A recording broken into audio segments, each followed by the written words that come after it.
All right. Yeah. So got the Tula mic here, as you can see.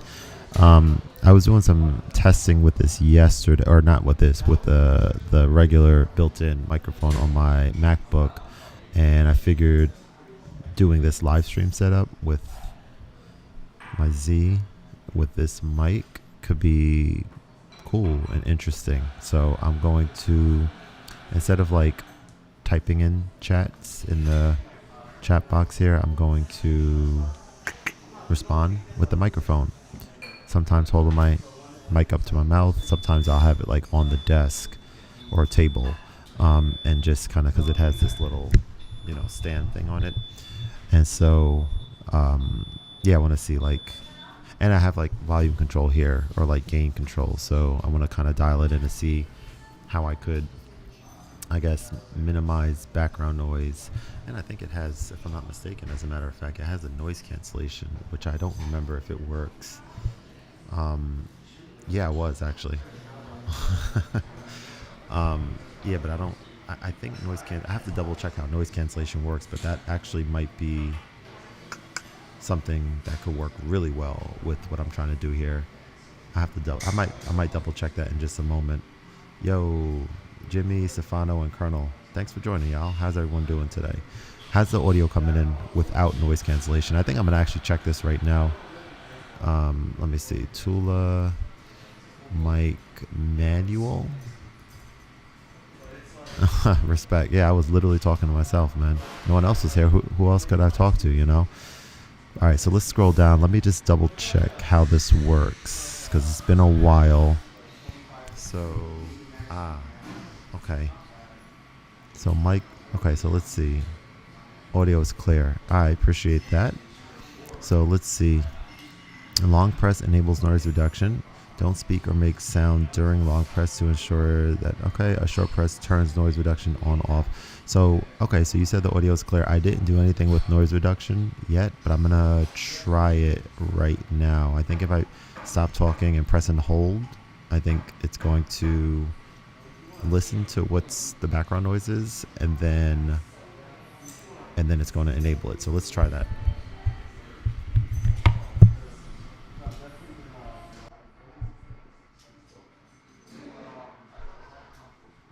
Okay, so I think noise reduction is on now. Looks like it. So then I should be able to like just turn the volume or the gain up a little bit. Probably can't hear me as well because it's not close to my mouth, but let me know how this sounds compared to earlier. If I just sort of have the mic here. Because that, if this works the way that I'm thinking it should, I think we're kind of golden, which is really cool. Because then I can just let the mic sit there, and I can just get busy on this OPZ right now. So yeah, I'll just be monitoring chat, I suppose. And yeah, hope everyone's having a good day. And let's get to it.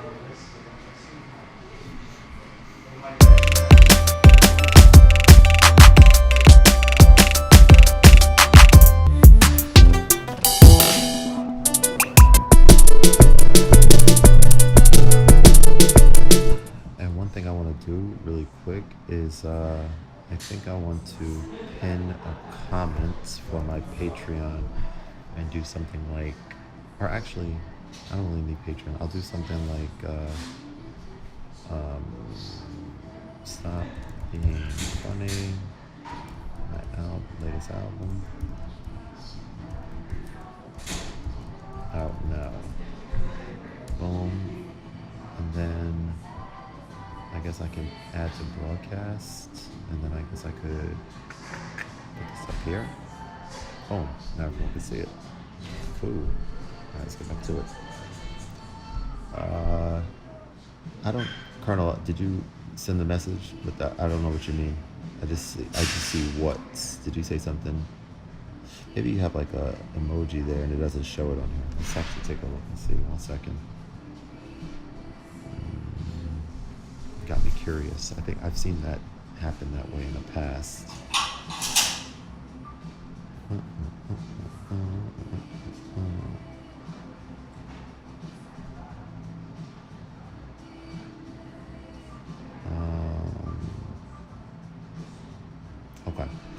How is everything connected for the stream?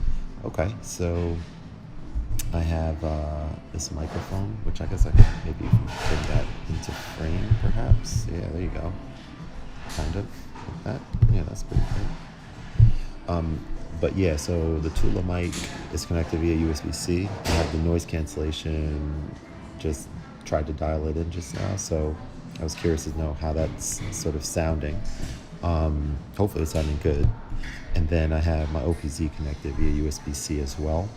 And then I'm using Ecamm Live currently to just add the two audio effects or audio channels in. And that's pretty much it.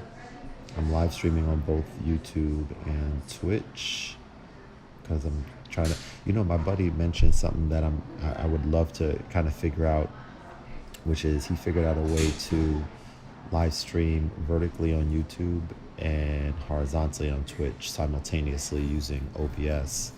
And so one of my to-dos is to figure out how I could still use Ecamm Live because I really like the interface here, and do what he's doing because vertically live streaming is like a lot more visibility on YouTube. But for now, I'm just doing both of these, the way that it is, like this. All right, let's get to some music.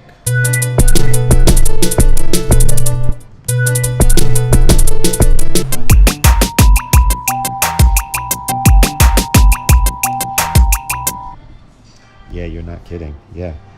Let me know, like, the audio quality. How is it sounding, like, 1 to 10? Are you even... I mean, I guess I can just listen to it myself in here, but I'm just curious to know for you guys, are you able to hear any background noise? And if so, how much is it? And then how am I sounding without having to hold the mic up like this, but having it like, this distance from where I'm talking from? Let me know. Yo, what's going on, man? How are you? Big One Tower, what's happening, man?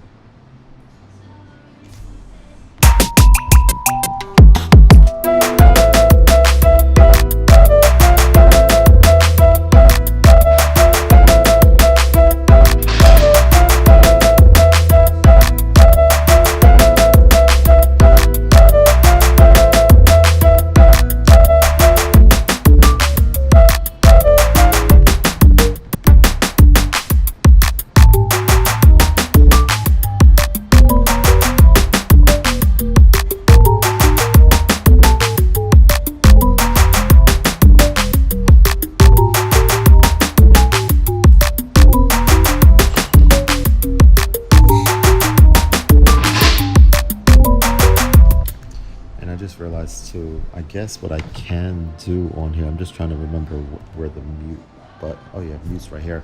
So I guess like when I do this, it might mean that I'm not talking, and so I can either mute through the platform here, just click the mute button like I just did, or I can just hit mute over here on the side of the microphone and just get the audio sounding more cool, man. Thank you. And get the audio sounding, more clear. So I might actually try that now, just for some trial and error stuff. And also, no, I think that's good. All right, yeah, let's try it.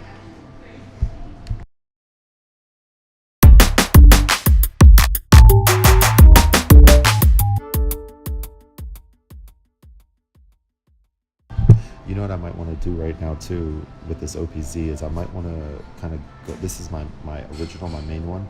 I might want to go through these songs and clean things up a little bit, in the sense of, like, I have it kind of situated now where on all of these tracks, the songs that are all the way on the right are songs that are either great or good. Ones that I've worked on, ones that are, that are either done-ish or that are promising. And then everything to the left are like when I start new projects. And so just some general musical ideas, most of which are not probably good. And so I want to listen to the ones on the left right now. Because let me double check. I think I have this backed up right now. I think I have this version of the Z. I'm positive I did this the other day. Let me just double check so that I can. So I want to clean up the stuff on the left, and then I want to re-listen to stuff on the right and say, is this actually good, or or should I actually even delete some of that stuff? So I'm gonna do that now. Let me just double check here really quick. And I'm trying to see where I saved this stuff to. I think in documents. And I have to organize this stuff a bit better. Documents, music, and then Z. Okay, yeah, so I do have this stuff saved. So yeah, let's go through this. Yeah, see what's up.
You know what I'm thinking too for my next album, I think, which will be my winter one, or maybe the spring one. But I'm thinking, because like so far what I've done for the last two albums, I'm trying to think, did I have a song from here on my last? I don't think I actually had one. I have to double check, but I know on my summer album I definitely had an OPZ song on there. For the fall, I don't think I did, but I could be mistaken. But I was thinking maybe one of my upcoming projects can be songs that were and created and performed just with the OPZ, with no further effects anywhere else or processing anywhere else. I think that would be kind of interesting to do. I've been thinking about wanting to do that for a while. I think that'll be a good idea. So essentially what it could be is like, I don't know, 5 to 8 songs, and like most of them will be maybe like live performances with the Z. So like I am recording, and maybe use the OP1. Oh yeah, that'll be good. Oh, okay, so yeah, maybe like record the performances from the Z into the OP1 field, and maybe I can add some stuff. I don't know, I have to figure out exactly how to do it, but there you go, Phil. Yeah, you got the right idea. So, okay, the moment I talked about maybe bringing the OP1 into the mix is now I'm thinking, oh, now it's like, it's using stuff from the OP1 field too, which I may not want to do. I may just want to like record this directly somewhere into like something neutral, like maybe the TX6. Yeah. So I can bring this into the TX6. Obviously the TX6 has filters and things like NFX and stuff, but won't use any of those per se, right? And just record directly to like the USB, and like that will be the album. And I like do them in different places, like do the performances at maybe different cafes or something, and do a few different takes each time, and just see which one is the best take of that song. So that I might want to do. So now thinking through through that perspective, as I'm going through here, I might want to kind of think through like which songs are ones that might be destined for the winter album. But then again, sorry for like the back and forth. not sorry. I mean, it's fine. This is what this is all about. But maybe maybe doing this on the OP1 field would be best, because then a lot of the stuff on here is, faster beat, electronic beat type stuff. But if I send it to the OP1 field and record it to tape, I can then just pitch shift and slow down some of these songs, and maybe even make some of them lo-fi, add some of the filters, and that'll force me to experiment more with the open one field as well. So I'll probably do that. I think that's what I'm going to do. Record it, and I think, if I'm not mistaken, there are 8. Yo, Benjamin, what's up, bro? I think there are 8 different tape types on there, so I could even record some of these using the studio tape, and then some of these could be recorded to like the different tapes on there, just to give the songs a different effect. So that is the idea. I think that sounds awesome. Phil says a good thing of using OP1 is that you'll get to do a bit of mixing music. Yeah, exactly. And that'll entice me to get a little bit more into mixing and mastering, and changing the scope and the sound without being inundated with like all of the options that might come in something like an Ableton or something like that. So I think it's really cool. Freebie did a pretty cool OPZ album some years ago. It's fun. Damn, that's cool. I'm gonna check that out for sure. Yeah, I didn't know that. That's really cool. Yeah. Okay, well, I guess it's settled. So that's what we'll do. And then I could just, as I've been, Thank You, You're Welcome was my summer album. This album here is Stop Being Funny. And so I could just be really just weird and creative with the title. So I'm just gonna throw some, and maybe you guys can help me. I mean, although I think my daughter is the one that's like exclusively helping me come up with the titles, but that can also change. She can do it most of the time. Sometimes it might be a live stream. So this could be a title, or WTF is OPZ. Or what the heck? I think I don't know. That's just interesting. What the fuck is OPZ? I don't know. I'll give it some thought. But let's go through a few more of these songs. So last time I was doing a live stream with the Z, I kind of mentioned that one of the songs on here got messed up. One of my, I don't know, top 3 or 5 songs that I created on here got messed up because I was connecting this to my MIDI controller, and I was doing some experimenting, and I didn't do the autosave thing. I didn't disable autosave, so I was like essentially messing around with different presets. And the thing with the Z, which I kind of think should not be this way, is if you have a sequence going and you have one of your sounds on here, that's that you shaped the sound in the sequence, it doesn't get saved as a preset unless if you deliberately save it, and I didn't do that. So yeah, I had to kind of figure out and kind of reshape. Nothing that I've heard of, man. Yeah, no new news, except for the fact that I have an OPZ for sale that I'm trying to get Benjamin to buy. But he's not buying it. Benjamin's giving me a lowball 150 offer, and I shouldn't even say lowball, right? Because hang on, I feel like the Z is selling for, is it like 400 now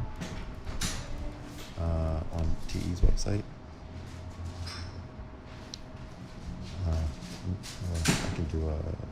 I should be doing a screen share. Hang on, I can just do that quickly, right? Teenage engineering. And the store. Oh, they have new KO. Oh, this is the store. Okay, so then we go down here. And we go to here. 429. 429 is, yeah, it's a good price. I paid $599 in 2018, so that's what, $170 less. Cool. Okay. I will buy, but I have a Tracker Mini. Hey man, make me a fair offer, and I'm thinking for one that's pretty much in mint condition because I've used it maybe 3 times. I'd be selling the second one I got, not my. This is my original one here. I would sell it for, I think 300 is fair. And then if you want to make a deal with like a case and a some or one or all of the modules, which I don't need multiple of them anymore, some of which are brand new, we can make that work too. So yeah, let me know. I would be happy to do that. Also, I'm really excited to be integrating this Tula back into the mix now. This Tula microphone. It's kind of a big deal for me. I'm excited to see how this sounds after the fact. I think this is going to be the title here. All right, let's get back to some music.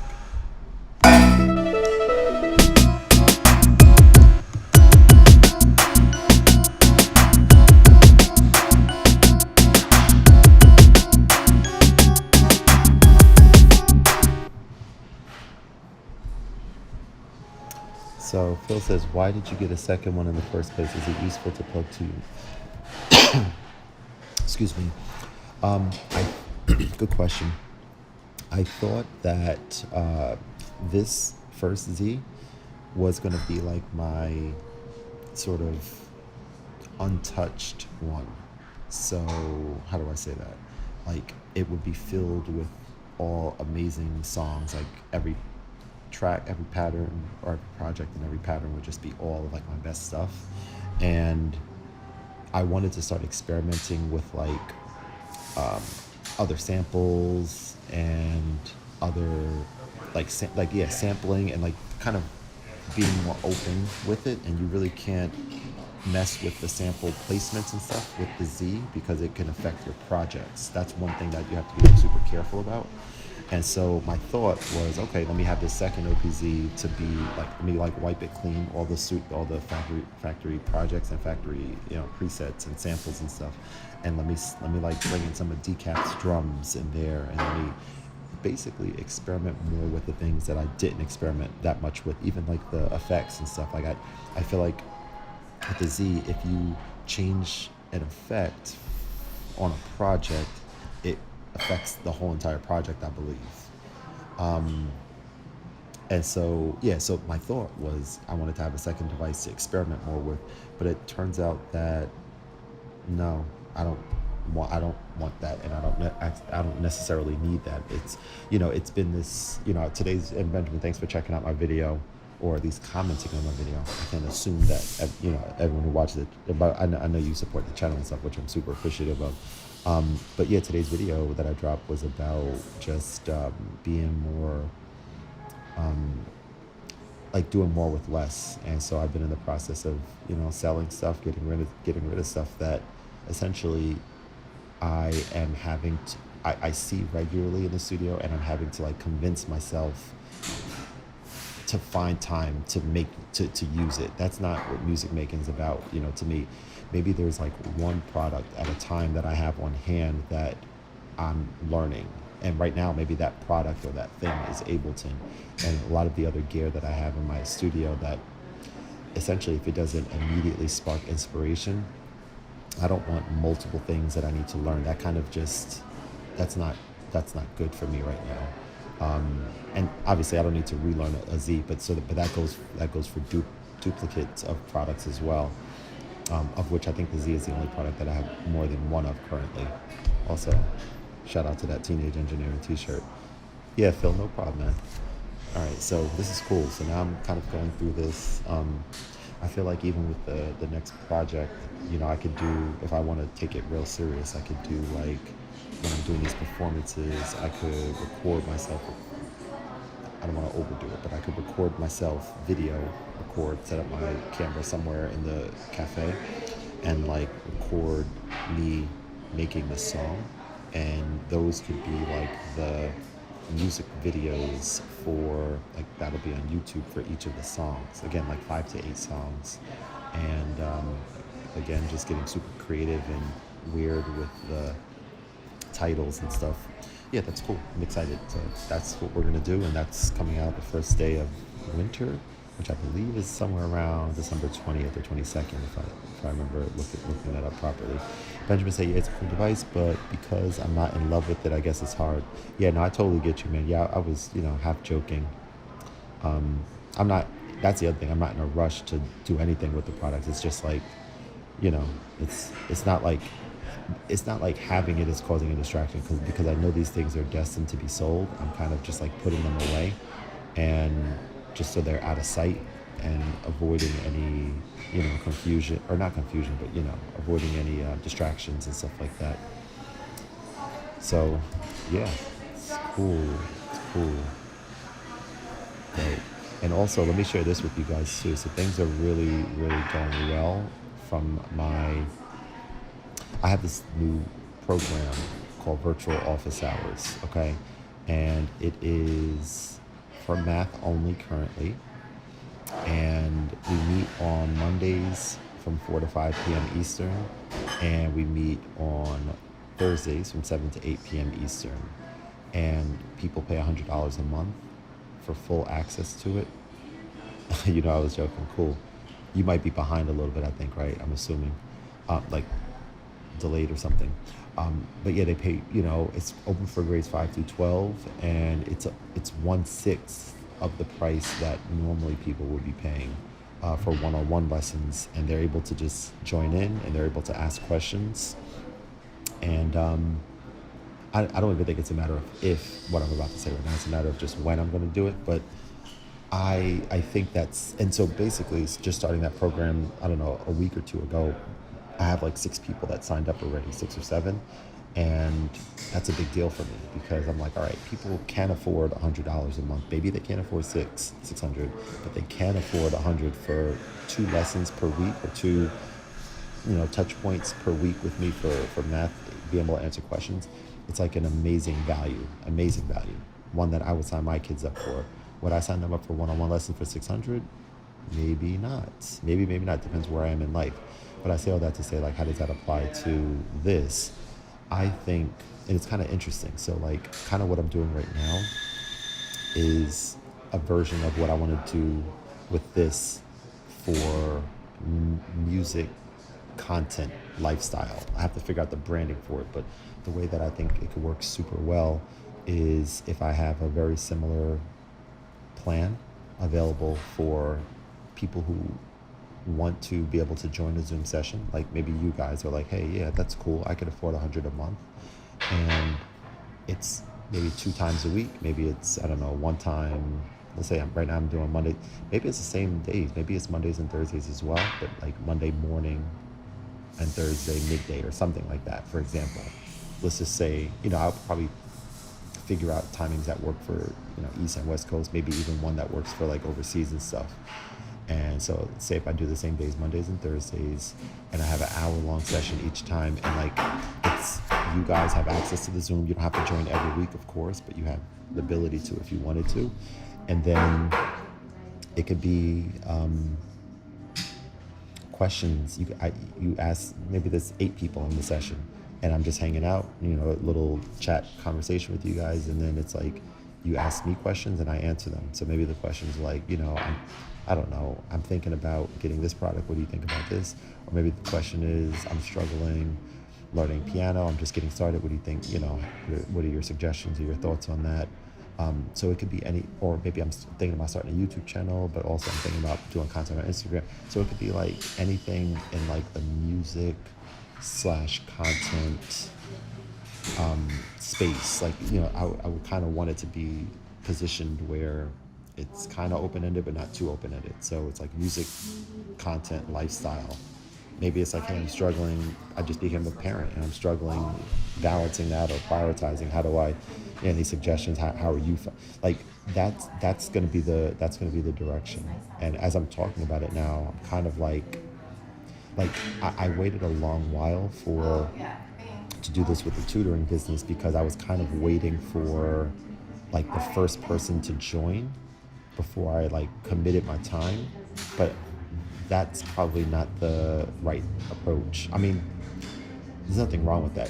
I feel like once I get one person to enroll in this Chordmaster whatever hangout session or whatever we're going to call it, at that moment, now it's on. Now I'm showing up every day for these 2 time slots, and maybe the first person is the one who kind of works with me on getting the session, the timing that works best for them. So yeah, I'm gonna figure it out, but I think that would be actually really a cool idea. So I'm gonna just kind of figure it out, tweak it a little bit, get the price right. Maybe it's 100 per month, maybe it's a little less. I have to kind of figure that piece out. But yeah, let's get back to some more music. Thanks for listening to me, my stream of consciousness. All right, let's go.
So let's take a look at this. So yeah, this is kind of a big deal that people don't really talk enough about. So like pressing these buttons here change what these characters, let's see if I remember all these characters' names. You got Blanca, Zangief, and Dhalsim. Shout out to my Street Fighter. See that? So you press one of these buttons. That's pretty cool, and they make a, yeah, that's a big deal. 4, I don't think. Oh, look at 4 does. Look at this, so cool. Zoom in, so we can do something like,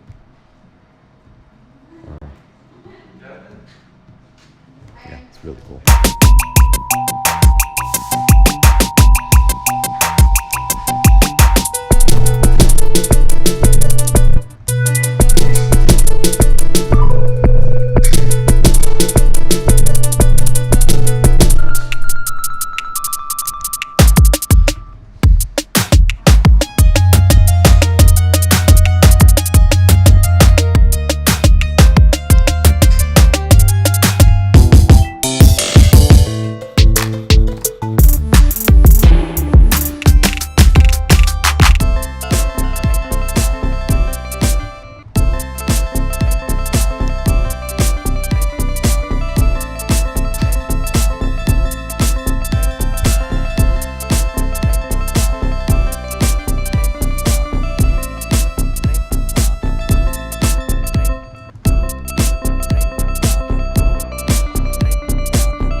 Wi-Fi here, look like.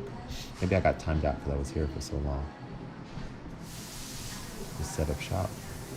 I did order something earlier, an $8 cup of coffee. Okay. Oh, but what I was saying is I just moved that track from the leftmost spot to the first available rightmost spot. Also, let me show you guys something that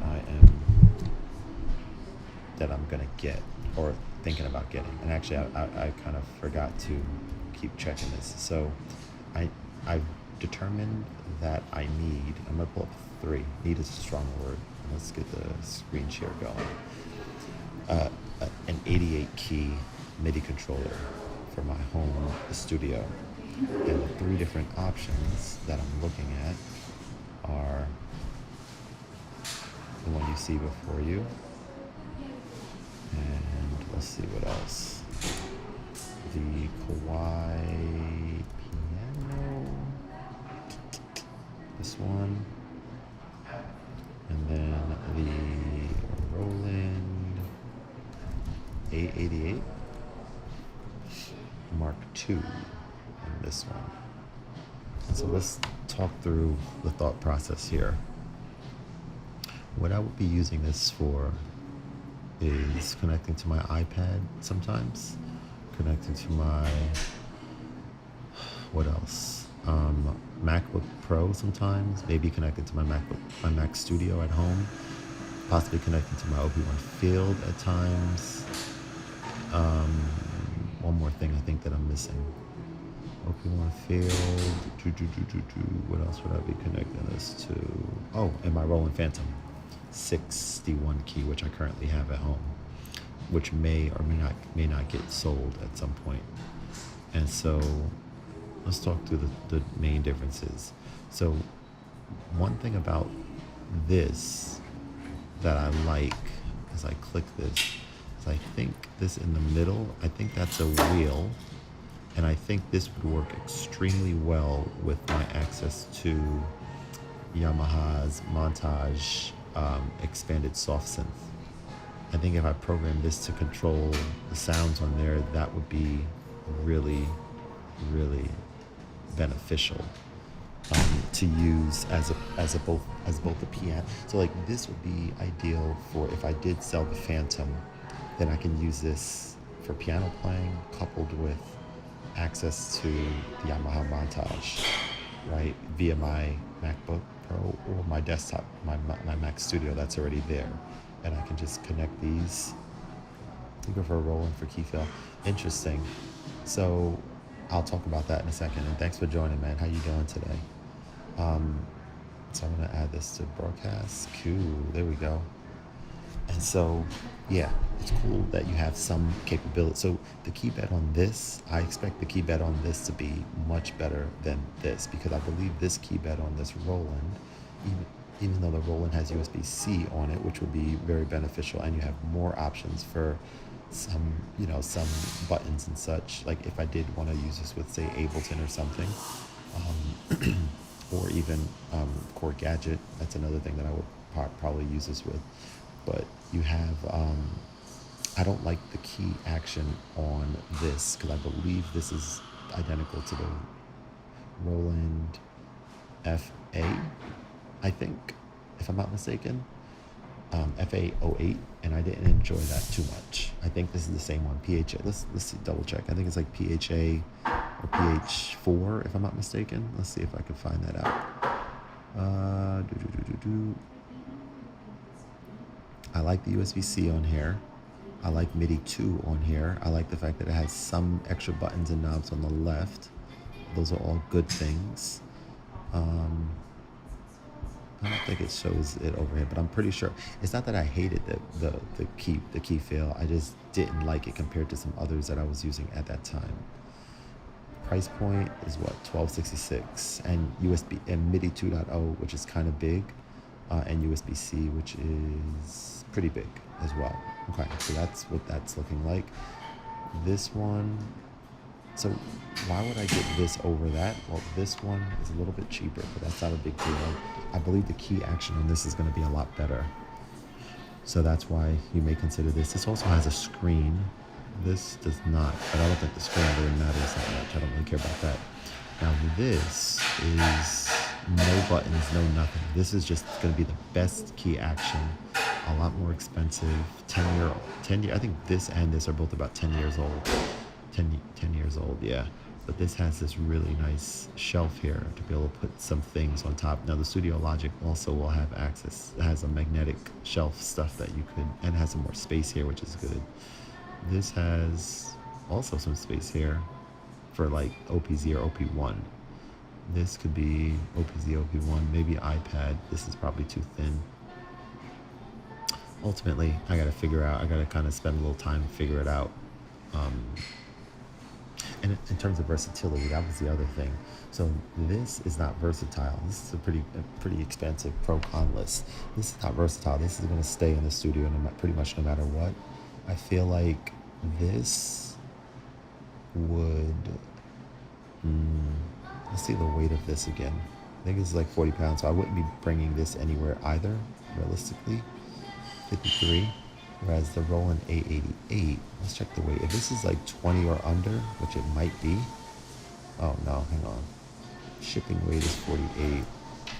I gotta double check how much this actually weighs. Let me actually see, because I feel like if this is reasonably lighter than my Nord Piano 5 that I currently have, this could be something I could see bringing with me to gigs, potentially, which I think want one thing that I can use for my home studio.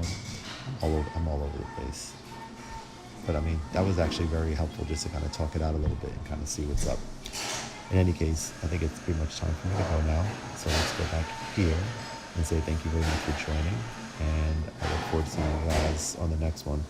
Also, ding, ding, dong, ting, ting, tong. Let me know. That was weird to say. Let me know if you're ever on YouTube, because I feel like I'm going to do like a trial period of live streaming here, like these types of live streams on both platforms. I suppose it doesn't make any difference why I shouldn't go on both, because it's just easy to do. But so you don't have to let me know that. You don't have to worry about that. But yeah, we'll leave with that. I have a little bit more work to do, and then gonna go grab some lunch. But this was fun. I'll talk to you guys later. Thank you for joining. Have a good one.